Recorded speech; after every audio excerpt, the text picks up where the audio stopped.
ਬਿਸਮਿਲ੍ਲਾਹਿਰ ਰਹਿਮਾਨ ਰਹੀਮ ਤੇ अस्सलाम वालेकुम। 14 ਮਈ ਤੇ ਅੱਜ ਦੇ ਪੰਜਾਬੀ ਵੀਲੌਗ 'ਚ ਸੱਜਣਾ ਮਿੱਤਰਾਂ ਭੈਣਾਂ ਭਰਾਵਾਂ ਮਾਵਾਂ ਤੇ ਬਜ਼ੁਰਗਾਂ ਨੂੰ ਜੀ ਆਇਆਂ ਨੂੰ। ਅੱਜ ਤੁਹਾਡੇ ਨਾਲ ਜਿਹੜੀਆਂ 4-5 ਗੱਲਾਂ ਸਾਂਝੀਆਂ ਕਰਨੀਆਂ ਨੇ ਉਹਨਾਂ 'ਚੋਂ ਪਹਿਲੀ ਗੱਲ ਬੜੀ ਖਾਸ ਹੈ। ਗੱਲ ਇਹ ਹੈ ਕਿ ਅਡਿਆਲਾ ਜੇਲ੍ਹ ਦੇ ਕੈਦੀ ਨੰਬਰ 804 ਨੇ army chief general Asim Munir ਸਾਹਿਬ ਨੂੰ ਇੱਕ ਖੁੱਲ੍ਹਾ ਖਤ ਲਿਖ ਦਿੱਤਾ ਹੈ। ਖੁੱਲ੍ਹਾ ਵੀ ਤੇ ਲੰਮਾ ਵੀ। 4 ਦਿਹਾੜੇ ਪਹਿਲਾਂ ਤੁਸੀਂ ਸੁਣਿਆ ਸੀ ਵੀ DGISPR ਸਾਹਿਬ ਨੇ ਆਖਿਆ ਸੀ ਕਿ PTI ਤੇ ਇਮਰਾਨ ਖਾਨ ਜਿਹੜਾ ਉਹ 9 ਮਈ ਦੀ ਮਾਫੀ ਮੰਗੇ। ਹੁਣ 9 ਮਈ ਤੇ ਨਾ ਇਮਰਾਨ ਖਾਨ ਕੀਤਾ ਨਾ PTI ਕੀਤਾ, ਉਹ ਤਾਂ ਜਿਹਨਾਂ ਕੀਤਾ ਤੁਹਾਨੂੰ ਪਤਾ ਹੀ ਹੈ। ਬਹਰਹਾਲ ਉਹ ਦੌਰ ਤੇਰ ਪਾਉਣ ਡਏ ਸਨ ਵੀ ਮਾਫੀ ਜ਼ਰੂਰ ਮੰਗੋ। ਇਮਰਾਨ ਖਾਨ ਨੇ ਉਹਦਾ ਟਕਾਵਾਂ ਤੇ ਭਰਵਾਂ ਤੇ ਸੁਸਰਾ ਜਿਹਾ ਜਵਾਬ ਦਿੱਤਾ ਹੈ ਤੇ ਮੇਰਾ ਖਿਆਲ ਹੁਣ ਜਵਾਬ ਇਹੋ ਜਿਹਾ ਦਿੱਤਾ ਹੈ ਵੀ ਹੁਣ ਜਿਹੜਾ ਨਾ ਉਹ ਹਵਾ ਲੀਕ ਨਹੀਂ ਕਰੇਗੀ ਮਜ਼ੀਦ ਇਸ ਮਾਮਲੇ ਦੇ ਵਿੱਚ। ਜਵਾਬ ਉਹਨਾਂ ਇਹ ਦਿੱਤਾ ਹੈ ਕਿ ਜਨਾਬ ਜਿਸ ਵੇਲੇ 9 ਮਈ 2023 ਨੂੰ ਮੈਨੂੰ ਇਸਲਾਮਾਬਾਦ ਹਾਈ ਕੋਰਟ ਤੋਂ ਗ੍ਰਿਫਤਾਰ ਕੀਤਾ ਗਿਆ, ਨਾ ਸਿਰਫ ਗ੍ਰਿਫਤਾਰ ਕੀਤਾ ਗਿਆ, ਗਲਵੇਂ ਤੋਂ ਫੜਿਆ ਗਿਆ, ਚੇਤੇ ਕਰੋ ਗਿਰੇਬਾਨ ਤੋਂ ਫੜ ਕੇ ਧੱਕੇ ਮਾਰੇ ਗਏ, ਜਿਹੜੀ ਲੱਤ ਦੇ ਵਿੱਚ ਗੋਲੀਆਂ ਲੱਗੀਆਂ ਸਨ ਉਹਦੇ 'ਤੇ ਡੰਡੇ ਮਾਰੇ ਗਏ, ਵਕੀਲਾਂ ਨੂੰ ਮਾਰਿਆ, ਸ਼ੀਸ਼ੇ ਤੋੜੇ। ਉਹ ਰੇਂਜਰ ਦੀਆਂ ਵਰਦੀਆਂ ਹੀ ਸਨ ਪਰ ਹੁਣ ਸਾਨੂੰ ਪਤਾ ਵੀ ਅੰਦਰ ਉਹ SSG ਦੇ ਜਵਾਨ ਸਨ। ਉਹ ਹੁਣ ਕਿਸੇ ਦੇ ਹੁਕਮ 'ਤੇ ਹੋਇਆ ਸੀ। ਬਾਅਦ 'ਚ ਸੁਪਰੀਮ ਕੋਰਟ ਆਫ ਪਾਕਿਸਤਾਨ ਨੇ ਆਖਿਆ ਵੀ ਇਹ ਸਾਰਾ ਕੰਮ ਨਜਾਇਜ਼ ਸੀ, ਇਹ ਗੈਰ ਆਈਨੀ ਸੀ, ਗੈਰ ਕਾਨੂੰਨੀ ਸੀ। ਹੁਣ ਉਸ ਤੋਂ ਬਾਅਦ ਚਲੋ ਰੇਂਜਰ ਦੀਆਂ ਵਰਦੀਆਂ ਸਨ ਤੇ ਫਿਰ ਰੇਂਜਰ ਵਾਲਿਆਂ ਨੂੰ ਜਾਂ ਜਿੰਨੇ ਵੀ ਉਹ ਕੀਤਾ ਸੀ ਉਹਦੇ ਖਿਲਾਫ ਕੋਈ ਐਕਸ਼ਨ ਹੋਣਾ ਚਾਹੀਦਾ ਸੀ, ਲੇਕਿਨ ਕੋਈ ਨਾ। CCTV ਫੁਟੇਜ ਵੀ ਚੋਰੀ ਕਰ ਲਈ ਸੀ। ਤੇ ਇਮਰਾਨ ਖਾਨ ਨੇ ਕਿਹਾ ਕਿ ਉਹ ਜੋ ਕੁਝ ਉਦਣ ਹੋਇਆ ਸੀ ਉਹਦੇ 'ਤੇ ਜਨਰਲ ਆਸਿਮ ਮੁਨੀਰ ਸਾਹਿਬ ਮਾਫੀ ਮੰਗਣ। ਹਾਂਜੀ, ਉਹਨਾਂ ਨਾਂ ਲੈ ਕੇ ਸਿੱਧਾ ਸਗਵਾਂ, ਇਹਨੂੰ ਪੰਜਾਬੀ ਜਾਂਦੇ ਨੇ ਸਗਵਾਂ, ਉਹਨਾਂ ਸਗਵਾਂ ਜਿਹੜਾ ਨਾ ਜੀ ਉਹ ਮੈਸੇਜ ਦਿੱਤਾ ਹੈ ਤੇ ਗੱਦਰ ਜਿਹਾ ਕਰਕੇ ਮੁਤਾਲਬਾ ਰੱਖਿਆ ਹੈ ਕਿ ਜਨਾਬ ਮਾਫੀ ਮੰਗਣੀ ਹੈ ਤੇ ਤੁਸੀਂ ਮੰਗੋ। ਇਹ ਸਾਨੂੰ ਮਾਫੀਆਂ ਦਾ ਨਾ ਕਹੋ, ਕੰਮ ਤੁਹਾਡੇ ਨੇ ਪਿਛਲੇ 2 ਸਾਲਾਂ 'ਚ ਮਾਫੀਆਂ ਮੰਗਣ ਵਾਲੇ। ਨਾਲ ਉਹਨਾਂ ਨੇ ਕਸ਼ਮੀਰ ਦੇ ਉੱਤੇ ਵੀ ਚਾਨਣ ਪਾਇਆ ਵੀ ਇਹ ਜੋ ਕੁਝ ਕਸ਼ਮੀਰ 'ਚ ਹੋਣ ਡਿਆ ਤੇ ਇਹ ਉਹਨਾਂ ਆਖਿਆ ਮੈਨੂੰ ਹੋਰ ਵੀ ਪਾਕਿਸਤਾਨ 'ਚ ਹੁੰਦਾ ਨਜ਼ਰ ਆਉਂਦਾ ਹੈ। ਇਹ ਤੁਹਾਡੇ ਕੋਲ ਸਾਂਭਿਆ ਨਹੀਂ ਜਾਣਾ ਕਿਉਂਕਿ ਤੁਸੀਂ ਹਰ ਥਾਂ 'ਤੇ ਲਾਠੀ ਇਸਤੇਮਾਲ ਕਰਦੇ ਹੋ, ਡੰਡਾ। ਜਿਹੜੀ ਆਵਾਮ ਦੀ ਹਕੂਮਤ ਆਵਾਮ 'ਚੋਂ ਆਈ ਹੁੰਦੀ ਹੈ, ਆਵਾਮ ਉਹਨਾਂ 'ਤੇ ਇਤਮਾਦ ਕਰਦੀ, ਉਹ ਆਵਾਮ 'ਤੇ ਕਰਦੇ ਨੇ ਤੇ ਔਖੇ ਵੇਲੇ ਬਹਿ ਕੇ ਔਖੇ ਫੈਸਲੇ ਰਲ ਮਿਲ ਕੇ ਕਰਦੇ ਨੇ। ਤੁਸੀਂ ਹਰ ਥਾਂ 'ਤੇ ਡੰਡਾ ਚਾੜਦੇ ਜੇ ਤੇ ਫਿਰ ਇਹੀ ਨਤੀਜੇ ਆਉਣੇ ਨੇ। ਤੇ ਬਹਰਹਾਲ ਇਹ ਜਿਹੜਾ ਪੈਗਾਮ ਉਹਨਾਂ ਭੇਜਿਆ ਨਾ ਜੇਲ੍ਹ ਦੇ ਵਿੱਚੋਂ ਵੀ, ਤੇ ਇੱਥੋਂ ਫਿਰ ਇਹ ਹੀ ਹੈ ਵੀ ਨਿਆਜ਼ੀ ਦੀ ਰਾਤੀ ਵੀ ਕਿਸੇ ਨਹੀਂ ਜੰਮਣਾ। ਇਹ ਪੰਜਾਬੀ ਦਾ ਇੱਕ ਐਕਸਪ੍ਰੈਸ਼ਨ ਹੈ, ਉਹ ਮੈਂ ਆਖਣ ਡਿਆ। ਤੇ ਮੇਰਾ ਨਹੀਂ ਖਿਆਲ ਵੀ ਐਡਾ ਦਲੇਰ ਲੀਡਰ ਪਾਕਿਸਤਾਨ ਦੀ ਕਿਸਮਤ 'ਚ ਪਹਿਲਾਂ ਆਇਆ ਸੀ ਜਿਹੜਾ ਜੇਲ੍ਹ ਦੇ ਵਿੱਚੋਂ ਬੈਠਾ ਹੈ। ਤੇ ਪਤਾ ਵੀ ਹੈ ਵੀ ਜੇਲ੍ਹ ਵੀ ਜਨਰਲ ਆਸਿਮ ਮੁਨੀਰ ਦੀ ਹੈ, ਅਦਾਲਤਾਂ ਵੀ ਉਹਦੀਆਂ ਨੇ ਤੇ ਸਜ਼ਾਵਾਂ ਵੀ ਉਹ ਦੇਣ ਡਿਆ। ਹੋਰ ਵੀ ਬੜਾ ਕੁਝ ਕਰ ਸਕਦਾ, ਉਸ ਦੇ ਬਾਵਜੂਦ ਉਹਨੇ ਜਨਾਬ ਬਿਲਕੁਲ ਨਿਖਰ ਕੇ ਨਾ, ਜਾਂ ਉਹਨੇ ਬਿਲਕੁਲ ਵਿਖੜ ਕੇ ਪਾਸੇ 'ਤੇ ਖਲੋ ਕੇ ਆਖਿਆ ਵੀ ਭਾਈ ਜੀ ਮਾਫੀ ਮੰਗਣੀ ਹੈ ਤੇ ਤੁਸਾਂ ਮੰਗਣੀ ਹੈ, ਤੁਸਾਂ ਕਰਤੂਤ ਕੀਤੀ ਹੈ ਮਾਫੀ ਮੰਗਣ ਵਾਲੀ, ਅਸੀਂ ਨਹੀਂ ਕੀਤੀ।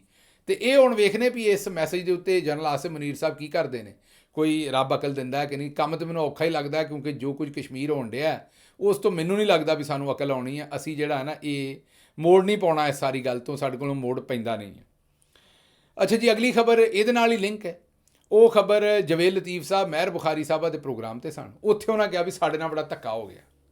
ਮਹਿਰ ਬੁਖਾਰੀ ਸਾਹਿਬਾ ਵੀ ਪਰੇਸ਼ਾਨ ਹੋ ਗਈਆਂ ਵੀ ਇਸ ਉਮਰੇ ਜਵੇਦ ਲਤੀਫ ਸਾਹਿਬ ਨਾਲ ਕਿਹੜਾ ਧੱਕਾ ਹੋ ਗਿਆ। ਉਹਨਾਂ ਕਿਹਾ ਸਾਨੂੰ ਧੱਕੇ ਨਾਲ ਹਕੂਮਤ ਦੇਤੀ। ਉਹਨਾਂ ਕਿਹਾ ਅੱਛਾ, हमारे साथ 18 माह की हुकूमत बनवाने की जो मैनेजमेंट हुई वो भी एक साजिश थी और उस साजिश में हमने पाकिस्तान की मोहब्बत में खुद को पेश कर दिया। किसने साजिश की थी आपको? किसने हाथ में रोक के हुकूमत बनवाई थी? एक सेकंड मेरी बात मुकम्मल कर देते, मुझे तो तजस्सुस हो जाता है एकदम। किसने साजिश? मेरी एक सेकंड ये सर, आप कहते हैं कि मिल गई 8 फरवरी सर, को। मुझे वाकई आप बहुत मासूम हैं, बड़े मजलूम हैं सर। आप लोगों को ना आपका 2/3 का वजीर आजम तगड़ा होता है, आप लोगों को जबरदस्ती हुकूमतें भी बनवा दी जाती हैं, जबरदस्ती केसेस भी माफ हो जाते हैं। मुझे तो तरस आ रहा है सर। मगर राना सनाउल्लाह कहते हैं कि हम वोट को इज्जत दो का नारा जब से हमने छोड़ा है तब से इमरान खान ने अपना लिया और उसका फायदा उसको हो रहा है। ਇਹ ਤੁਹਾਨੂੰ ਜਿਹੜਾ ਜਹਾਜ਼ਾਂ 'ਤੇ ਭਾਗ ਲਿਆਏ ਸਨ ਧੱਕੇ ਨਾਲ ਸੀ। ਤੁਹਾਡੇ 1100 ਅਰਬ ਦੇ ਜਿਹੜੇ ਕਰਪਸ਼ਨ ਦੇ ਕੇਸ ਮਾਫ ਹੋਏ ਨੇ ਧੱਕੇ ਨਾਲ। ਇਹ ਤੁਹਾਡੇ ਨਵਾਜ਼ ਸ਼ਰੀਫ ਸਾਹਿਬ ਆ ਇੱਥੇ ਕਬੂਤਰ ਉਡਾਉਂਦੇ ਸਨ ਫੈਸਲਾਬਾਦ ਦੇ ਉੱਤੋਂ ਥੱਲਿਓਂ ਸੱਜਿਓਂ ਖੱਬਿਓਂ ਤੇ ਵਿੱਚੋਂ ਦੀ ਵੀ ਮੋਟਰਵੇ ਲੰਘਾਉਣ ਡਏ ਸਨ। ਤੇ ਉਹ ਤੁਹਾਨੂੰ ਯਾਦ ਹੈ ਬਨਾਰਸੀ ਠੱਗ, ਬਨਾਰਸੀ ਪੱਗਾਂ ਪਾ ਕੇ ਤੇ ਉੱਥੇ ਗੁਜਰਾਂ ਵਾਲੇ ਦੇ ਵਿੱਚ ਕੀ ਕੁਝ ਕਰਦੇ ਸਨ। ਉਹਨਾਂ ਆਖਿਆ ਇਹ ਸਾਰਾ ਕੁਝ ਤੁਹਾਡੇ ਨਾਲ ਧੱਕੇ ਨਾਲ ਹੋਇਆ। ਤੇ ਫਿਰ ਜਵੇਦ ਲਤੀਫ ਸਾਹਿਬ ਨੂੰ ਸਮਝ ਨਾ ਆਵੇ ਵੀ ਹੁਣ ਮੈਂ ਨਿਕਲਾਂ ਕਿੱਧਰੋਂ ਦੀ। ਵੈਸੇ ਮੈਂ ਦੱਸ ਦੇਣਾ ਤੁਹਾਨੂੰ ਉਸ ਸਟੂਡੀਓ 'ਚ ਮੈਂ ਬੜੇ ਪ੍ਰੋਗਰਾਮ ਕੀਤੇ ਨੇ ਤੇ ਉਹ ਜਿਹੜਾ ਮੇਜ਼ ਹੈ ਨਾ ਉਹਦੇ ਥੱਲੇ ਥਾਂ ਖਾਲੀ ਹੈ। ਜਵੇਦ ਲਤੀਫ ਸਾਹਿਬ ਅੱਗੋਂ ਇਹੋ ਜਿਹੀ ਖੱਚ ਮਾਰ ਬੈਠੋ ਤੇ ਨਿਕਲਣ ਨੂੰ ਕੋਈ ਥਾਂ ਨਾ ਲੱਭੇ ਤੇ ਉੱਥੇ ਥੱਲੇ ਬਹਿ ਜਾਣਾ। ਕੁਰਸੀ ਪਿਛਾਂ ਕਰਕੇ ਨਾ ਥੱਲੇ ਤੇ ਭੁੰਨੇ ਹੀ ਬਹੋਗੇ ਨਾ। ਇਹ ਅਸੀਂ ਭੁੰਜੇ ਕਹਿੰਦੇ ਤੇ ਕੁਛ ਪੰਜਾਬੀ ਵਾਲੇ ਭੁੰਨੇ ਕਹਿੰਦੇ ਨੇ। ਤੇ ਬਹਰਹਾਲ ਇਹ ਭੁੰਜੇ ਹੀ ਬਹਿ ਜਿਓ ਤੇ ਉਹਦੇ ਵਿੱਚ ਥਾਂ ਹੈਗਾ ਵਿੱਚ ਆਲਾ ਜਿਹਾ, ਜਿਵੇਂ ਬਿੱਲਿਆਂ ਨੂੰ ਤਾੜਨ ਵਾਸਤੇ ਆਲਾ ਰੱਖੀਦਾ ਨਾ, ਤੁਹਾਡੇ ਵਰਗੇ ਬਿੱਲਿਆਂ ਵਾਸਤੇ ARY ਵਾਲਿਆਂ ਨੂੰ ਥਾਂ ਖਾਲੀ ਕੀਤਾ ਹੈ। ਤੇ ਕੁਰਸੀ ਪਿਛਾਂ ਕਰਕੇ ਉਹਦੇ ਵਿੱਚ ਵੜ ਜਾਇਆ ਕਰੋ ਆਰਾਮ ਨਾਲ, ਗਾਂ ਤੋਂ ਤੁਹਾਡਾ ਇਹੀ ਸਰਬੰਧ ਹੈ। ਤੇ ਇਹੋ ਜਿਹੀਆਂ ਨਾ ਖੱਚਾ ਮਾਰਿਆ ਕਰੋ, ਕਿਉਂ ਗੱਲਾਂ ਕਰਕੇ ਆਪਣਾ ਵੀ ਮਜ਼ਾਕ ਉਡਵਾਉਂਦੇ ਹੋ, ਤੇ ਲੋਕਾਂ ਦਾ ਵੀ, ਸਾਰਿਆਂ ਨੂੰ ਪਤਾ ਹੈ ਵੀ ਤੁਸੀਂ ਜਿਹੜਾ ਮੈਲ ਖਾਣ ਵਾਲੇ ਗਿੱਦੜ ਸੋ, ਮੈਲ ਦੇ ਪੀਪਾ ਰੱਖ ਦਿੱਤਾ ਮੈਲ ਦਾ ਬਾਜਵੇ ਨੇ, ਤੇ ਤੁਸਾਂ ਜਨਾਬ ਮੈਲ ਖਾਧੀ ਉਹਦੇ ਵਿੱਚੋਂ, ਤੇ ਹੁਣ ਫਿੱਟੇ ਫਿਰਦੇ ਹੋ ਹਰ ਪਾਸੇ, ਤੇ ਨਾਲ ਚਾਹੁੰਦੇ ਹੋ ਵੀ ਚੋਪੜੀਆਂ ਵੀ ਹੋਣ ਤੇ ਦੋ ਵੀ ਹੋਣ, ਹਕੂਮਤ ਵੀ ਕਰੋ ਤੇ ਨਾਲ ਵਿਚਾਰੇ ਵੀ ਬਣੋ। ਇਹ ਕੰਮ ਇੰਜ ਨਹੀਂ ਹੋਣਾ। ਐਵੇਂ ਬਿਸਤੀ ਆਪਣੀ ਵੀ ਕਰਵਾਉਂਦੇ ਹੋ, ਨਾਲ ਨਵਾਜ਼ ਸ਼ਰੀਫ ਸਾਹਿਬ ਦੀ ਵੀ ਕਰਵਾਉਂਦੇ ਹੋ, ਤੇ ਲੋਕੀ ਤੁਹਾਡੇ ਤੇ ਹੱਸਦੇ ਵੀ ਨੇ। ਇਹੋ ਜਿਹੀਆਂ ਗੱਲਾਂ ਨਾ ਕਰਿਆ ਕਰੋ। ਅੱਛਾ ਜੀ, ਅਗਲੀ ਖਬਰ ਜਿਹੜੀ ਹੈ ਉਹ ਕਸ਼ਮੀਰ ਦੀ ਤੁਹਾਨੂੰ ਦੇ ਦਈਏ। ਕਸ਼ਮੀਰ ਦੇ ਹਾਲਾਤ ਖਰਾਬ ਨੇ। ਪਿਛਲੇ 24 ਘੰਟਿਆਂ ਦੇ ਵਿੱਚ ਉੱਥੇ ਬੜੇ ਕੰਮ ਖਰਾਬ ਕੀਤੇ ਗਏ ਨੇ। ਕੁਝ ਰਿਪੋਰਟਰ ਭਰਾ ਤੇ ਆਉਂਦੇ ਨੇ ਵੀ ਉੱਥੇ 13 ਬੰਦੇ ਸ਼ਹੀਦ ਕਰ ਦਿੱਤੇ ਗਏ ਨੇ, ਕੁਝ ਆਉਂਦੇ ਨੇ 13 ਨਹੀਂ 3 ਨੇ, ਕੋਈ ਆਉਂਦੇ ਨੇ 6 ਨੇ। ਹੁਣ ਸਾਨੂੰ ਇਹ ਤਾਂ ਨਹੀਂ ਪਤਾ ਕਿ ਉੱਥੇ ਕਿੰਨੇ ਬੰਦੇ ਸ਼ਹੀਦ ਕੀਤੇ ਗਏ ਨੇ, ਲੇਕਿਨ ਬਾਹਰਲੇ ਕੰਮ ਮਾੜਾ ਕੀਤਾ। ਇਹ ਤਾਕਤ ਦਾ ਇਸਤੇਮਾਲ ਹਰ ਥਾਂ ਤੇ, ਲੋਕਾਂ ਦੀ ਗੱਲ ਨਾ ਸੁਣਨਾ, ਲੋਕਾਂ ਨੂੰ ਇੰਜ ਟਰੀਟ ਕਰਨਾ ਜਿਵੇਂ ਦੁਸ਼ਮਣ ਮੁਲਕ ਦੇ ਕੋਈ ਲੋਕ, ਦੁਸ਼ਮਣ ਮੁਲਕ ਦੇ ਲੋਕਾਂ ਨੂੰ ਵੀ ਇੰਜ ਟਰੀਟ ਨਹੀਂ ਕਰਦਾ ਕੋਈ, ਜਿਵੇਂ ਇਹ ਸਾਡੇ ਆਪਣੇ ਲੋਕਾਂ ਨਾਲ ਕਰਦੇ ਨੇ। ਹਰ ਥਾਂ ਤੇ ਆਵਾਮ ਨੂੰ ਹੀ ਫਤਹ ਕਰੀ ਜਾਣਾ, ਹਰ ਥਾਂ ਤੇ ਆਵਾਮ ਦੇ ਉੱਤੇ ਚੜ੍ਹਾਈ ਰੱਖਣੀ। ਇਹ ਸਮਝ ਤੋਂ ਬਾਹਰ ਹੈ, ਇਸ ਬੇਵਕੂਫੀ ਦੀ ਗੱਲ ਦੀ ਸਮਝ ਤੋਂ ਬਾਹਰ ਹੈ ਕਿ ਐਡਾ ਬੇਵਕੂਫ ਬੰਦਾ ਕਿਵੇਂ ਹੋ ਸਕਦਾ ਹੈ। ਬਹਰਹਾਲ ਹੁਣ ਤੇ ਇਹਨਾਂ ਦੇ ਉੱਤੇ ਤਨਕੀਦ ਕਰਨ ਨੂੰ ਵੀ ਜੀ ਨਹੀਂ ਕਰਦਾ, ਕਿਉਂਕਿ ਇਹ ਤੇ ਤਮਾਮ ਹੱਦਾਂ ਹੀ ਕ੍ਰਾਸ ਕਰ ਗਏ ਨੇ, ਇਹ ਤੇ ਕਿਸੇ ਹੱਦ 'ਚ ਰਹਿ ਹੀ ਨਹੀਂ ਗਏ। ਬਹਰਹਾਲ ਇਹ ਸੂਰਤ ਹਾਲ ਹੈ ਜੀ ਉੱਥੇ, ਅਤੇ ਹੁਣ ਦੁਆ ਹੀ ਕਰ ਸਕਦੇ ਰੱਬ ਤੋਂ ਵੀ ਮਾਵਾਂ ਦੇ ਬੱਚੇ ਉੱਥੇ ਬਚਣ, ਤੇ ਇਹ ਮਜ਼ੀਦ ਇਹ ਜਿਹੜਾ ਕੰਮ ਹੈ ਨਾ ਇਹ ਨਾ ਕਰਨ। ਅੱਛਾ ਜੀ, ਚੰਦ ਦਿਨ ਪਹਿਲੇ ਲਾਹੌਰ ਦੇ ਵਿੱਚ ਤੁਹਾਨੂੰ ਚੇਤਾ ਕਰੋ ਕਿ ਪਾਕਪਤਨ ਦੀ ਪੁਲਿਸ ਨੇ ਆ ਕੇ ਤੇ ਇੱਕ ਤਾਜਰ ਜਿਹੜਾ ਪੈਸਿਆਂ ਦਾ ਲੈਣ ਦੇਣ ਦਾ ਮਸਲਾ ਸੀ, ਪਹਿਲਾਂ ਉੱਤੇ ਝੂਠਾ ਡਕੈਤੀ ਦਾ ਪਰਚਾ ਦਿੱਤਾ। ਫਿਰ ਰਾਤ ਦੇ ਪਿਛਲੇ ਪੈਰ ਉਹਦੇ ਘਰ ਕੰਧ ਟੱਪ ਕੇ ਵੜੇ ਪੁਲਿਸ ਵਾਲੇ, ਉਹਨਾਂ ਅੱਗੋਂ ਸਮਝਿਆ ਵੀ ਡਾਕੂ ਆ ਗਏ, ਉਹਨਾਂ ਗੋਲੀ ਮਾਰੀ, ਇੱਕ ਪੁਲਿਸ ਵਾਲਾ ਮਰ ਗਿਆ ਉੱਥੇ। ਪੁਲਿਸ ਵਾਲਿਆਂ ਨੇ ਫਿਰ ਉਸ ਬੰਦੇ ਨੂੰ ਕਮਰੇ 'ਚੋਂ ਕੱਢ ਕੇ ਉਹਦੇ ਪੁੱਤਰ ਨੂੰ ਤੇ ਉੱਥੋਂ ਨੂੰ ਗੋਲੀਆਂ ਮਾਰੀਆਂ। ਉਹਨਾਂ ਦੀ ਬੱਚੀ ਜਿਹੜੀ ਹੈ ਉਹ ਫੈਸਲ ਬੱਟ ਸਾਹਿਬ ਦੀ, ਉਹਨੇ ਦੱਸਿਆ ਕਿ ਮੇਰੇ ਵਾਲਿਦ ਨੂੰ ਮੇਰੀਆਂ ਅੱਖਾਂ ਦੇ ਸਾਹਮਣੇ ਇਹਨਾਂ ਨੇ ਕੱਢ ਕੇ ਗੋਲੀਆਂ ਮਾਰੀਆਂ ਨੇ। ਜੇ ਪਹਿਲੀ ਗੱਲ ਤੇ ਇਹ ਹੈ ਕਿ ਤੁਸੀਂ ਲੋਕਾਂ ਦੇ ਘਰ ਕਿਉਂ ਟੱਪਦੇ ਜੇ ਟੱਪੇ ਨੇ ਤੇ ਉਹਨਾਂ ਅੱਗੋਂ ਡਾਕੂ ਸਮਝ ਕੇ ਮਾਰਿਆ, ਤੁਹਾਨੂੰ ਲੱਗਦਾ ਕਿ ਨਜਾਇਜ਼ ਕੀਤਾ, ਤੇ ਤੁਹਾਡਾ ਕੰਮ ਤੁਸੀਂ ਵਰਦੀ ਪਾਈ, ਉਹਨਾਂ ਨੂੰ ਅਦਾਲਤ 'ਚ ਲੈ ਕੇ ਜਾਓ, ਸਜ਼ਾ ਦਵਾਓ ਉੱਥੋਂ। ਉਹਨਾਂ ਜਨਾਬ ਉੱਥੇ ਜਾਲੀ ਪੁਲਿਸ ਮੁਕਾਬਲਾ ਕੀਤਾ, ਤੇ ਇਹ ਜਿਹੜਾ ਸਾਡਾ ਬੇਸ਼ਰਮ IG ਹੈ ਇਹ ਜਨਾਬ ਕਹਿੰਦਾ ਵੀ ਇਹ ਉੱਥੇ ਆਪਣੇ ਫਰਾਇਜ਼ ਮਨਸਬੀ ਪੂਰਾ ਕਰਦੇ ਜਿਹੜੇ ਨੇ ਜੀ, ਉਹ ਸ਼ਹੀਦ ਹੋਇਆ ਸਾਡਾ ਪੁਲਿਸ ਵਾਲਾ। ਇਹ ਕੋਈ ਸ਼ਹੀਦ ਨਹੀਂ ਹੋਇਆ ਪੁਲਿਸ ਵਾਲਾ ਉੱਥੇ। ਇਹ ਰਾਤੀ ਲੋਕਾਂ ਦੇ ਘਰਾਂ 'ਚ ਵੜੋਗੇ ਤੇ ਇਹ ਕੰਮ ਤੇ ਜ਼ਾਹਿਰ ਹੈ ਇਹ ਤੁਸੀਂ ਮਾੜਾ ਕੀਤਾ ਹੈ, ਤੇ ਅੱਗੋਂ ਹੁਣ ਉਸ ਫੈਸਲ ਬੱਟ ਨੂੰ ਤੁਸੀਂ ਗੋਲੀਆਂ ਮਾਰੀਆਂ ਨੇ, ਉਹਦੀ ਬੱਚੀ ਦੱਸਣ ਡਈ ਹੈ, ਤੇ ਇਹ ਪੁਲਿਸ ਨੇ ਜਿਹੜਾ ਕੰਮ ਜਿਹੜਾ ਉਹ ਜਾਰੀ ਕੀਤਾ ਹੈ।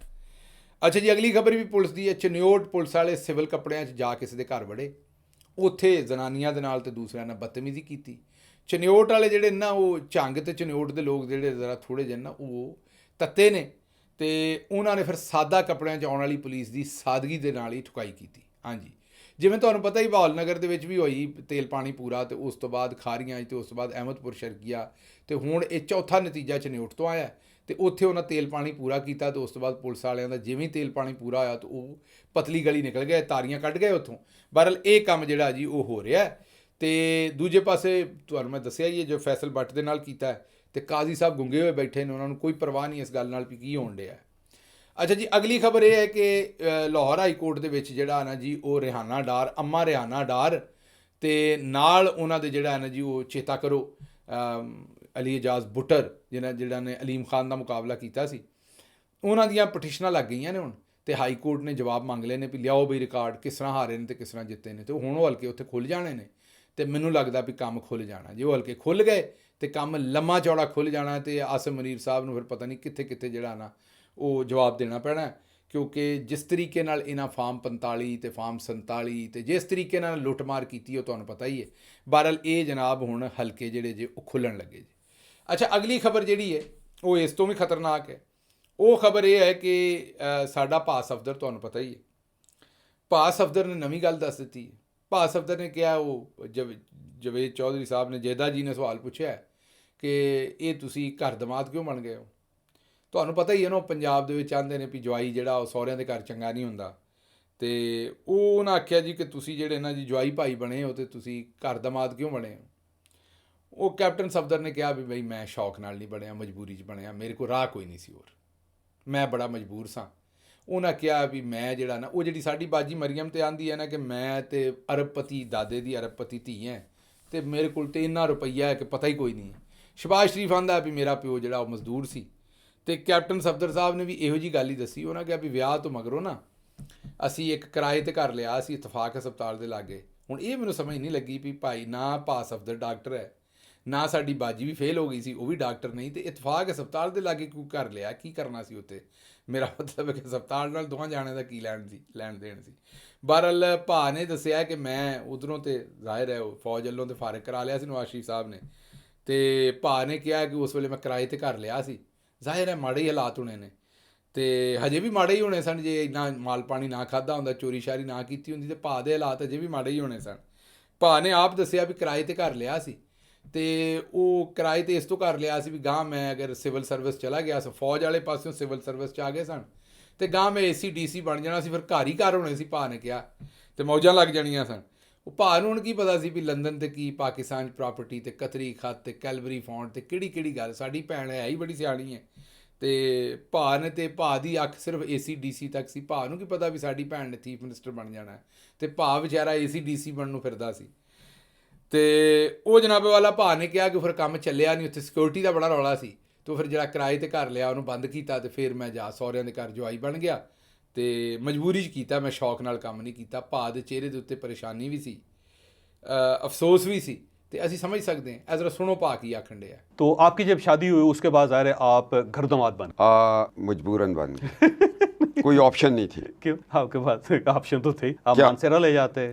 तो मानसरा मैं जो ही मेरी शादी हुई मैं सिविल सर्विस एकेडमी चला गया। एकेडमी में मैंने ज्वाइन कर लिया। इत्फाक हॉस्पिटल के साथ हमने घर किराए का लिया। ठीक है। दादा जान को पता चला, उन्होंने कहा ये तो हो नहीं सकता, इधर तुम साथ किराए का घर लो। मैंने अब्बू को फ़ोन किया, वो ये कह रहे हैं, कहते हैं सफदर वो बिल्कुल ठीक कह रहे हैं, तुम अकेडमी में होगे, मरियम घर अकेली होगी, खाना कौन बनाएगा, घर की कौन देखेगा, सबसे बड़ी बात है सिक्योरिटी कैसे मेंटेन करोगे। ठीक। तो तुम्हारा 10 महीने यहाँ है तो फिर चले जाओगे, अल्लाह करेगा कि AC/DC हो गए, घर ही घर हो जाएंगे, जो वो बड़े मियाँ साहब कहते हैं उसको। ठीक। तो मैं बस आ गया। और आप जाती उम्रा चले गए फिर? नहीं, मॉल टाउन वाले में था। ਤੇ ਇਸ ਵਜ੍ਹਾ ਤੋਂ ਮੈਂ ਤੁਹਾਨੂੰ ਹਮੇਸ਼ਾ ਆਨਾ ਵੀ ਭਾ ਦੇ ਨਾਲ ਪਿਆਰ ਕਰਿਆ ਕਰੋ, ਇੱਜ਼ਤ ਵੀ ਕਰਿਆ ਕਰੋ ਭਾ ਦੀ। ਭਾ ਜਿਹੜਾ ਨਾ ਉਹ ਮੁਸੀਬਤੀ ਬੰਦਾ, ਤੇ ਉਹਨੇ ਬੜੀ ਮੁਸੀਬਤ ਕੱਟੀ ਹੈ ਪੂਰੀ ਜ਼ਿੰਦਗੀ, ਤੇ ਭਾ ਨੂੰ ਜਿਹੜਾ ਨਾ ਉਹਦਾ ਮਖੌਲ ਉਡਾਇਆ ਕਰੋ, ਤੇ ਉਹ ਬੰਦਾ ਚੰਗਾ, ਸੱਚੀਆਂ ਗੱਲਾਂ ਕਰ ਦਿੰਦਾ, ਸਿੱਧੀਆਂ ਗੱਲਾਂ ਕਰ ਦਿੰਦਾ, ਤੇ ਬਸ ਉਹਨੂੰ ਰੱਬ ਨੇ ਜਿਹੜਾ ਸਾਥ ਔਖਾ ਦਿੱਤਾ ਹੈ ਦੁਨੀਆ 'ਚ, ਚਲੋ ਅੱਲਾ ਉਹਦੀ ਮਦਦ ਕਰੇ, ਤੇ ਉਹਦੀਆਂ ਮੰਜ਼ਲਾਂ ਜਿਹੜੀਆਂ ਦੁਨੀਆ ਵਾਲੀਆਂ ਨੇ ਇਹ ਆਸਾਨ ਕਰੇ, ਮੈਂ ਇਹੀ ਕਹਿ ਸਕਦਾ। ਅੱਛਾ ਜੀ, ਅਗਲੇ ਪਾਸੇ ਹੁਣ ਜਿਹੜੇ ਪਰਵੇਜ਼ ਰਸ਼ੀਦ ਸਾਹਿਬ ਨੇ ਉਹਨਾਂ ਬਿਆਨ ਠੋਕਿਆ ਨਵਾਂ। ਉਹਨਾਂ ਕਿਹਾ PTI ਫਸਾਦੀ ਹੈ, ਤੇ ਇਹਨਾਂ ਦੇ ਨਾਲ ਕੋਈ ਨਾ ਬੈਠੇ, ਨਾ ਅਸੀਂ ਬਹਿਣਾ ਤੇ ਨਾ ਇਹਨਾਂ ਨਾਲ ਗੱਲ ਕਰਨੀ। ਕੱਲ੍ਹ ਪਰਸੋਂ ਰਾਣਾ ਸਨਾਉੱਲਾ ਆਂਦਾ ਸੀ ਵੀ ਸਾਨੂੰ ਭਾਵੇਂ ਤੁਸੀਂ ਕਾਂ ਦੇ ਥਾਂ, ਕਾਲੇ ਕవ్ਵੇ ਦੇ ਥਾਂ ਪੈਗਾਮ ਘੱਲ ਦਿਓ ਵੀ ਅਸੀਂ ਤੁਹਾਡੇ ਨਾਲ ਕਰਨੇ ਮੁਜ਼ਾਕਰਾ, ਤੇ ਅਸੀਂ ਅੱਪੜ ਜਾਵਾਂਗੇ। ਮਿੰਨਤਾਂ ਕਰਦਾ ਫਿਰਦਾ ਸੀ, ਕਿਉਂਕਿ ਉਹਨੂੰ ਚੌਧਰੀ ਨਿਜ਼ਾਮੁਦੀਨ ਨੇ ਸੱਦ ਕੇ ਆਖਿਆ ਸੀ ਵੀ ਇਹ ਬਿਆਨ ਦੇ ਤੂੰ। ਤੇ ਹੁਣ ਦੂਸਰੇ ਪਾਸੇ ਜਿਹੜਾ ਆਪਣਾ ਅੱਲਾ ਤੁਹਾਡਾ ਭਲਾ ਕਰੇ ਪਰਵੇਜ਼ ਰਸ਼ੀਦ ਸਾਹਿਬ ਨੇ ਨਾ, ਜਿਹੜੇ ਖੁਫੀਆ ਮੁਆਜ਼ਾਂ ਦੇ ਉੱਤੇ ਦਿਨ ਰਾਤ ਸਿਰ ਥੱਲੇ ਸੁੱਟ ਕੇ ਤੇ ਮਿਹਨਤ ਕਰਦੇ ਰਹਿੰਦੇ ਨੇ, ਉਹਨਾਂ ਨੇ ਕਿਹਾ ਕਿ PTI ਸ਼ਰਪਸੰਦ ਹੈ, ਇਹਨਾਂ ਨਾਲ ਅਸੀਂ ਕੋਈ ਨਹੀਂ ਬਹਿਣਾ। ਸਾਡਾ ਮਸ਼ਵਰਾ ਤੁਹਾਡੇ ਨਾਲ ਇਹੀ ਹੈ ਵੀ ਪਹਿਲਾਂ ਘਰ ਸਲਾਹ ਕਰ ਲਓ, ਤੇ ਗੰਢੇ ਖਾਣੇ ਜੇ ਕਿ ਛਿੱਤਰ ਖਾਣੇ ਜੇ, ਮਤਲਬ ਪੰਜਾਬੀ ਦੀ ਮਿਸਾਲ ਦੇ ਤੌਰ 'ਤੇ ਮੈਂ ਆਖਣ ਡਿਆ, ਪਹਿਲਾਂ ਇੱਕ ਫੈਸਲਾ ਕਰ ਲਓ ਆਪੋ 'ਚ ਕਿ ਤੁਹਾਡਾ ਫੈਸਲਾ ਹੈ ਕੀ ਸਾਰਿਆਂ ਦਾ। ਇੰਜ ਦੇ ਕੰਮ ਨਾ ਕਰੋ, ਪਹਿਲਾਂ ਫੈਸਲਾ ਕਰ ਲਓ, ਉਸ ਤੋਂ ਬਾਅਦ ਜੋ ਤੁਸੀਂ ਕਹੋਗੇ ਉਹ ਕੰਮ ਅਸੀਂ ਵੀ ਤੁਹਾਡੇ ਨਾਲ ਕਰ ਲਾਂਗੇ, ਲੇਕਿਨ ਪਹਿਲਾਂ ਇੱਕ ਵਾਰ ਫੈਸਲਾ ਕਰ ਲਓ। ਅੱਛਾ ਜੀ, ਅਗਲਾ ਕੰਮ ਇਹ ਕਿ ਚਾਚੇ ਭਤੀਜੀ ਦੇ ਵਿੱਚ ਭਾਈ ਜੀ ਬਹੁਤ ਜ਼ਿਆਦਾ ਇਸ ਵੇਲੇ ਕੰਪੀਟੀਸ਼ਨ ਚੱਲ ਰਿਹਾ। ਭਤੀਜੀ ਨੇ ਇੱਕ ਲੈਬ ਦਾ ਇਫਤਤਾਹ ਕੀਤਾ, ਉਸ ਲੈਬ ਦੇ ਇਫਤਤਾਹ ਵਾਸਤੇ ਹੁਣ ਰਿਪੋਰਟ TV ਦੱਸਣ ਡਿਆ ਵੀ ਬਾਜੀ ਨੇ ਤਾਂ ਟਿਕਟਾਕ ਬਣਾਉਣੀ ਸੀ, ਕੰਪਿਊਟਰ ਲੈਬ ਬੱਚੀਆਂ ਦੇ ਸਕੂਲ ਦਾ ਇਫਤਤਾਹ ਕਰ ਦਿੱਤਾ। ਉਹ ਇਫਤਤਾਹ ਤੇ ਹੋ ਗਿਆ, ਪਰ ਉੱਥੇ ਜਿਹੜੇ ਕੰਪਿਊਟਰ ਸਨ ਉਹ ਮੰਗਵੇਂ ਸਨ ਕਿਸੇ ਹੋਰ ਸਕੂਲ ਤੋਂ। ਹੁਣ ਉਹ ਜਿਹੜੇ ਸਕੂਲ ਵਾਲੇ ਨੇ ਉਹਨਾਂ ਰਾਬਤਾ ਕੀਤਾ ਹੈ ਕਿ ਭਾਈ ਜੀ ਸਾਡੇ ਕੰਪਿਊਟਰ ਦਿਓ, ਅਸੀਂ ਤਾਂ ਸਿਰਫ ਥੋੜ੍ਹੀ ਦੇਰ ਵਾਸਤੇ ਦਿੱਤੇ ਸਨ ਟਿਕਟੋਕ ਬਣਵਾਉਣ ਵਾਸਤੇ, ਸਾਨੂੰ ਤਾਂ ਬਾਜੀ ਨੇ ਆਖਿਆ ਸੀ ਵੀ ਮੰਗਵੇਂ ਦੇ ਦਿਓ ਕੋਈ 2-4 ਘੰਟੇ ਵਾਸਤੇ ਟਿਕਟਾਕ ਬਣਾਉਣੀ ਹੈ, ਤੁਸੀਂ ਸਾਂਭ ਕੇ ਬਹਿ ਗਏ ਜੀ। ਉਹਨੂੰ 2 ਸਕੂਲ ਆਪੋ 'ਚ ਲੜ ਪਏ ਨੇ, ਇੱਕ ਜਿਹਦੇ ਮੰਗਵੇਂ ਲਿਆਂਦੇ ਸਨ, ਤੇ ਇੱਕ ਜਿੱਥੇ ਰੱਖ ਕੇ ਦਿੱਤੇ ਸਨ, ਉਹ ਜਿਵੇਂ ਸਾਡਾ ਕਹਿੰਦਾ ਚੌਧਰੀ ਨਿਜ਼ਾਮੁਦੀਨ ਵੀ ਮੈਂ ਸਾਊਦੀ ਅਰਬ ਵਾਲਿਆਂ ਕੋਲ $25 ਅਰਬ ਲੈ ਲੈਣਾ, ਫਿਰ ਉਹਨਾਂ ਨੂੰ ਆਖਣਾ 10 ਅਰਬ ਮੈਂ ਨਹੀਂ ਵਾਪਸ ਦਿੰਦਾ। ਇਹੀ ਕੰਮ ਜਨਾਬੇ ਵਾਲਾ ਉਹਨਾਂ ਕੀਤਾ ਸਕੂਲ ਵਾਲਿਆਂ ਨੇ। ਉਹ ਬਾਜੀ ਟਿਕਟਾਕ ਬਣਾ ਕੇ ਨਿਕਲ ਗਈ, ਸਕੂਲ ਵਾਲਿਆਂ ਆਖਿਆ ਸੀ ਇਹ ਜਿਹੜੇ ਕੰਪਿਊਟਰ ਵਾਪਸ ਨਹੀਂ ਕਰਨੇ। ਉੱਥੇ ਹੁਣ 2 ਸਕੂਲਾਂ ਦਾ ਝਗੜਾ ਹੋਇਆ, ਨਵਾਂ ਰੌਲਾ ਪਿਆ। आपको बताएं, एजुकेशन अथॉरिटी लाहौर के अनोखे कारनामे के हवाले से सैटेलाइट इंटरनेट सर्विस के इफ्तिताह में कंप्यूटर उधार लेने का इंकशाफ हुआ है। लैब में कंप्यूटर आर्जी तौर पर मांग कर रखवा कर बड़ी लैब जाहिर करने का भी इंकशाफ हुआ है। लैब के लिए कंप्यूटर्स दूसरे स्कूल से मांगे गए थे। वजीर आला मरियम नवाज ने गुज़िश्ता रोज सैटेलाइट इंटरनेट सर्विस का इफ्तिताह किया था। ਹੁਣ ਚਾਚੇ ਨੇ ਕਿਹਾ ਮੈਂ ਕਿਵੇਂ ਪਿੱਛੇ ਰਹਿ ਜਾ। ਹੁਣ ਚਾਚੇ ਦੀ ਸੁਣ ਲਓ। ਚਾਚੇ ਨੇ ਇਸਲਾਮਾਬਾਦ ਦੇ ਵਿੱਚ ਜਨਾਬ ਬੱਸਾਂ ਘੇਰੀਆਂ ਨੇ ਸਕੂਲਾਂ ਦੀਆਂ, ਤੇ ਉਹ ਫੜ ਕੇ ਲੈ ਗਿਆ, ਤੇ ਉਹਨਾਂ ਦੇ ਉੱਤੇ ਜਿਹੜਾ ਪੀਲਾ ਰੰਗ ਹੈ ਨਾ ਸਕੂਲ ਦੀਆਂ ਬੱਸਾਂ 'ਤੇ, ਉਹ ਹੁਣ ਲਾ ਕੇ ਤੇ ਉਹਨਾਂ ਦੇ ਉੱਤੇ ਗੁਲਾਬੀ ਰੰਗ ਕਰ ਰਿਹਾ ਹੈ। ਤੇ ਉਹ ਗੁਲਾਬੀ ਸਰਵਿਸ ਜਨਾਬ ਬੀਬੀਆਂ ਭੈਣਾਂ ਵਾਸਤੇ ਇਸਲਾਮਾਬਾਦ 'ਚ ਚਲਾਉਣੀ ਹੈ। ਤੇ ਦੱਸਣਾ ਇਹੀ ਹੈ ਵੀ ਇਹ ਨਵੀਆਂ ਬੱਸਾਂ ਆਈਆਂ ਨੇ, ਤੇ ਇਹ ਤੁਹਾਡੇ ਵਾਸਤੇ ਅਸੀਂ ਪਾਈਆਂ ਨੇ, ਤੇ ਬੱਚਿਆਂ ਕੋ ਖੋਹ ਕੇ ਤੇ ਉਹਨਾਂ ਦੀਆਂ ਮਾਵਾਂ ਵਾਸਤੇ ਬੱਸਾਂ ਚਲਾ ਦੇਣ ਲੱਗੇ ਨੇ, ਕਾਲਜ ਸਕੂਲ ਦੇ ਬੱਚਿਆਂ ਤੋਂ। ਤੇ ਅਗਲੀਆਂ ਗੱਲਾਂ ਤੁਸੀਂ ਆਪ ਹੀ ਸਿਆਣੇ ਹੋ। ਤੇ ਉਹਨਾਂ ਜਨਾਬ ਸਕੂਲ ਦੇ ਵਿੱਚੋਂ ਇਹ ਬੱਸਾਂ ਖੋਹ ਕੇ ਤੇ ਆਪਣਾ ਕੰਮ ਜਿਹੜਾ ਅਗਲਾ ਉਹ ਜਾਰੀ ਕਰ ਦਿੱਤਾ ਵਜ਼ੀਰ ਆਜ਼ਮ ਸਾਹਿਬ ਨੇ। ਤੇ ਉੱਤੇ ਭਤੀਜੀ ਕੀ ਕਰਨ ਡਈ ਹੈ, ਤੇ ਉੱਤੇ ਚਾਚਾ ਕੀ ਕਰਨ ਡਿਆ। ਇਸ ਤੋਂ ਪਹਿਲਾਂ ਤੁਹਾਨੂੰ ਚੇਤੇ ਹੀ ਹੈ ਵੀ ਭਤੀਜੀ ਸਾਹਿਬਾਂ ਨੇ ਜਿਹੜੇ ਬੁਜ਼ਦਾਰ ਸਾਹਿਬ ਦੇ ਹਸਪਤਾਲ ਸਨ, ਜਿਹੜੇ ਉਹ ਡੇਰਾ ਗਾਜ਼ੀ ਖਾਨ ਦੇ ਵਿੱਚ ਅਸੀਂ 2019 'ਚ ਇਫਤਤਾਹ ਕੀਤਾ ਸੀ। ਉਹ ਜਿਹੜੇ ਮੇਰਾ ਮਤਲਬ ਹੈ ਕਿ ਮੋਬਾਈਲ ਹਸਪਤਾਲ ਹੁੰਦੇ ਨੇ, ਉਹਨਾਂ ਦੇ ਉੱਤੇ ਬਾਜੀ ਨੇ ਬੁਜ਼ਦਾਰ ਵਾਲਿਆਂ ਦੇ ਉੱਤੇ ਪੇਂਟ ਕਰਕੇ ਤੇ ਆਪਣੀ ਫੋਟੋ ਲਾ ਕੇ ਕੰਮ ਚਲਾਤਾ। ਤੇ ਚਾਚਾ ਭਤੀਜੀ ਇਹ ਹੀ ਕੰਮ ਕਰਨ ਡਏ ਨੇ ਦੋਵੇਂ। ਇਸ ਤੋਂ ਇਲਾਵਾ ਇਹਨਾਂ ਨੂੰ ਹੋਰ ਜਿਹੜਾ ਨਾ ਉਹ ਕੋਈ ਕੰਮ ਹੈ ਨਹੀਂ। ਮਤਲਬ ਇਹਨਾਂ ਨੂੰ ਲੱਗਦਾ ਨਹੀਂ ਕਿ ਇਸ ਤੋਂ ਇਲਾਵਾ ਵੀ ਦੁਨੀਆ 'ਚ ਕੋਈ ਹੋਰ ਕੰਮ ਹੋ ਸਕਦਾ। ਦੋਵਾਂ ਦੇ ਵਿੱਚ ਬੁਰਦਾਂ, ਇਹ ਬੁਰਦਾਂ ਆਉਂਦੇ ਨੇ ਸ਼ਰਤਾਂ ਨੂੰ। ਇਹ ਦੋਵਾਂ 'ਚ ਪੰਜਾਬੀ ਚਾਹੁੰਦੇ ਨੇ ਬੁਰਦਾਂ ਲੱਗੀਆਂ, ਮਤਲਬ ਸ਼ਰਤਾਂ ਲੱਗੀਆਂ ਨੇ। ਇਹ ਦੋਵਾਂ ਦੇ ਵਿੱਚ ਜਿਹੜੀਆਂ ਨੇ ਸ਼ਰਤਾਂ ਲੱਗੀਆਂ ਨੇ, ਬੁਰਦਾਂ ਲੱਗੀਆਂ ਨੇ। ਤੇ ਇਹ ਗੁਲਾਬੀ ਬੱਸਾਂ ਜਿਹੜੀਆਂ ਨੇ ਉਹ ਹੁਣ ਚੱਲਣਗੀਆਂ ਜੀ। ਅੱਛਾ ਜੀ, ਸਿੰਧ ਔਰ KP 'ਚ ਗੰਦਮ ਖਰੀਦੀ ਜਾ ਰਹੀ ਹੈ 3900 ਰੁਪਈਏ ਦੇ ਉੱਤੇ, ਤੇ ਪੰਜਾਬ ਵਾਲਿਆਂ ਇੱਕ ਦਾਣਾ ਨਹੀਂ ਅਜੇ ਤੱਕ ਖਰੀਦਿਆ। ਹਾਂਜੀ, ਇਹ ਮਾਂ ਦੀ ਹਕੂਮਤ ਹੈ, ਤੇ ਪੰਜਾਬ 'ਚ ਅਜੇ ਤੱਕ ਇੱਕ ਦਾਣਾ ਗੰਦਮ ਦਾ ਜਿਹੜਾ ਨਾ ਜੀ ਉਹ ਨਹੀਂ ਖਰੀਦਿਆ ਗਿਆ। ਕਿਸਾਨ ਮਾਰਿਆ ਗਿਆ ਜੇ। ਬਹਰਹਾਲ ਉਹਨਾਂ ਨੂੰ ਇਸ ਗੱਲ ਨਾਲ ਕੀ ਕਿਸਾਨ ਮਾਰਿਆ ਜਾਏ ਜਾਂ ਜੋ ਵੀ ਹੋਏ, ਉਹਨਾਂ ਜਨਾਬੇ ਵਾਲਾ ਜਿਹੜਾ ਹੈ ਆਪਣਾ ਕੰਮ ਸਿੱਧਾ ਕੀਤਾ। ਪੰਜਾਬ ਦੇ ਵਿੱਚ ਇੱਕ ਦਾਣਾ ਜਿਹੜਾ ਗੰਦਮ ਦਾ ਜੀ ਨਾ ਉਹ ਨਹੀਂ ਜੇ ਖਰੀਦਿਆ ਗਿਆ। ਲਓ ਜੀ, ਹੁਣ ਤੁਹਾਡੇ ਕੋਈ ਚਿੱਠੀ ਪੱਤਰ ਇੱਕ ਦੋ ਪੜ੍ਹ ਲਈਏ। ਅੱਜ ਕੋਈ ਚਿੱਠੀ ਪੱਤਰ ਜ਼ਿਆਦਾ ਨਹੀਂ ਹੈਗੇ, ਘੱਟ ਹੀ ਨੇ। ਤੇ ਪਹਿਲਾ ਜਿਹੜਾ ਹੈ ਉਹ साजिद साहब ਦਾ है। उन्होंने आख्या, साजिद साहब ने कहा कि शुक्रिया गिल साहब, आपने हम कश्मीरियों के मसाइल को भी हाईलाइट किया। इलैक्ट्रॉनिक मीडिया मुकम्मल चौधरी निज़ामुद्दीन के आगे लेटा हुआ है। देखो जी, ये कश्मीर साडा घर है, तुसी साडे भाई हो, उत्थे ज़्यादती हो रही है। साडा फर्ज है आवाज़ चुकना, तो असीं तुहाडे नाल रल के आवाज़ चुकांगे। अच्छा जी, अगला जिहड़ा तुहाडे सामने कॉमेंट रखना वो आसिया साहबा दा है। उन्होंने कहा कि असीं भी पाकिस्तानी जिहड़े ने, ਅਸੀਂ ਇਮਰਾਨ ਖਾਨ ਦੀ ਹੈਲਥ ਦੇ ਬਾਰੇ ਬੜੇ ਕੰਸਰਨ ਹੈ। ਉਹਨਾਂ ਦਾ ਜਿਹੜਾ ਅਦਾਲਤ ਦੇ ਅਹਿਕਾਮਾਤ ਦੇ ਬਾਵਜੂਦ ਉਹਨਾਂ ਦਾ ਖੂਨ ਦੇ ਨਮੂਨੇ ਜਿਹੜੇ ਨੇ, ਬਲੱਡ ਟੈਸਟ ਉਹਨਾਂ ਦਾ ਨਹੀਂ ਹੋਣ ਦਿੱਤਾ ਜਾ ਰਿਹਾ, ਔਰ ਇੱਕ ਤਰਫ ਅਫਵਾਹ ਹੈ ਕਿ ਉਹਨਾਂ ਨੂੰ ਸਲੋ ਪੋਇਜ਼ਨ ਕੀਤਾ ਜਾ ਰਿਹਾ ਹੈ। ਤੇ ਸਾਨੂੰ ਬੜੀ ਪਰੇਸ਼ਾਨੀ ਹੈ, ਤੇ ਇਸ ਮਸਲੇ ਤੇ ਆਵਾਜ਼ ਚੁੱਕੋ ਤਾਂ ਕਿ ਇਹ ਬਲੱਡ ਟੈਸਟ ਖਾਨ ਸਾਹਿਬ ਦਾ ਕਰਵਾਇਆ ਜਾ ਸਕੇ। ਇਹਦੇ 'ਚ ਕੋਈ ਸ਼ੱਕ ਨਹੀਂ ਜੀ, ਬੜਾ ਖਤਰਾ ਹੈ ਖਾਨ ਸਾਹਿਬ ਦੀ ਜਾਨ ਦਾ। ਜਿਵੇਂ ਚੌਧਰੀ ਨਿਜ਼ਾਮੁद्दीन ਉਹਨਾਂ ਦੇ ਮਗਰ ਪਿਆ ਹੈ, ਸਾਨੂੰ ਬੜਾ ਖਤਰਾ ਹੈ ਉਹਨਾਂ ਦੀ ਜ਼ਿੰਦਗੀ ਦੇ। ਤੇ ਉਮੀਦ ਕਰਦੇ ਕਿ ਉਹਨਾਂ ਦੇ ਅਦਾਲਤਾਂ ਜਿਹੜੀਆਂ ਨੇ ਬਲੱਡ ਟੈਸਟ ਕਰਵਾਉਣਗੀਆਂ। ਅੱਛਾ ਜੀ, ਅਗਲੀ ਗੱਲ ਜਿਹੜੀ ਵਹੀਦ ਮੁਹਈਉਦੀਨ ਸਾਹਿਬ ਨੇ ਲਿਖਿਆ, ਉਹਨਾਂ ਕਿਹਾ ਜੀ, ਕੱਲ੍ਹ ਅਸੀਂ ਆਪਣੀ ਫੈਮਿਲੀ ਦੇ ਨਾਲ ਆਇਰਲੈਂਡ ਦੇ ਵਿੱਚ ਮੈਚ ਵੇਖਿਆ, ਪਾਕਿਸਤਾਨ ਅਤੇ ਆਇਰਲੈਂਡ ਦਾ ਡਬਲਨ 'ਚ। ਅਤੇ ਉੱਥੇ ਅਰਸ਼ਦ ਸ਼ਰੀਫ ਸਾਹਿਬ ਦਾ ਪਲੇ ਕਾਰਡ ਵੀ ਰੱਖਿਆ ਸੀ ਅਸੀਂ, ਅਤੇ ਇਮਰਾਨ ਖਾਨ ਸਾਹਿਬ ਦਾ ਵੀ, ਅਤੇ ਉੱਥੇ ਮੋਹਸਨ ਨਕਵੀ ਸਾਹਿਬ ਵੀ ਮੌਜੂਦ ਸਨ। ਅਤੇ ਅਸੀਂ ਦਬਾ ਕੇ ਨਾਅਰੇ ਲਾਏ ਨੇ, ਅਤੇ ਉਹਨਾਂ ਨੂੰ ਦੱਸਿਆ ਹੈ ਕਿ ਜਨਾਬੇ ਵਾਲਾ ਅਸੀਂ ਜਿਹੜਾ ਨਾ ਇਮਰਾਨ ਖਾਨ ਨਾਲ ਕਿੰਨੀ ਮੁਹੱਬਤ ਕਰਦੇ ਹਾਂ ਔਰ ਅਰਸ਼ਦ ਸ਼ਰੀਫ ਨਾਲ ਕਿੰਨੀ ਮੁਹੱਬਤ ਕਰਦੇ ਹਾਂ। ਪਰ ਉਹਨਾਂ ਨੂੰ ਕੀ, ਉਹ ਜ਼ਰਾ ਥੋੜ੍ਹੇ ਜਿਹੇ ਸ਼ਰਮ ਘੱਟ ਹੀ ਕਰਦੇ ਨੇ। ਉਹ ਆਪਣਾ ਕੰਮ ਸਿੱਧਾ ਰੱਖਦੇ ਨੇ। ਤੁਸੀਂ ਜੋ ਵੀ ਕੀਤਾ ਉਹਨਾਂ ਆਪਣਾ ਉੱਲੂ ਸਿੱਧਾ ਰੱਖਣਾ ਜਿਹੜੇ ਕੰਮ ਉੱਥੇ ਗਏ ਨੇ।